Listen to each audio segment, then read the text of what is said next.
पार्वती बाबा आसवा कारण हूँ आम अशीष कॉलोनी रु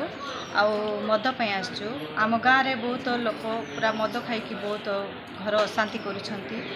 मुंडीगुड़े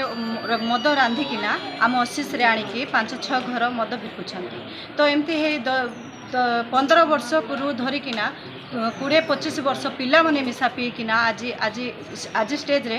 जड़े पुआ भी नहीं कि मेडिकल रे पड़ी तो आमको अनुरोध आम करने आसीचु जे आमर अशीष कॉलोनी आमर 4-5टा गाँ अच्छे से भितर आमर मद जिनस केमती से रंधा न जाऊ कि मद निशा जिनस से जगार न रो तो आम समस्ते अनुरोध करने आसीचु आउ केमती कि जुआ भी नहीं कि से जगार खेलुंट तो सबू स्वामी मैंने बहुत घरे अशांति करुँच आम कुली गले कुली जाइकिना आसला पर कि मद पीकी आसिकी घरे अशांति करुँच तो मारा पिटा होना जड़े भाई मिसा पूरा बेक काटी होना पूरा मेडिकल पड़ी थे एवं मसे भी है ना मसे पूरा ये होना विशाखापाटना रे जाइकिना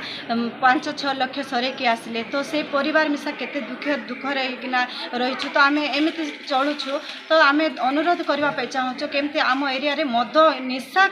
टोटाल न रो तो एतिकी आम कहवाई आसचु।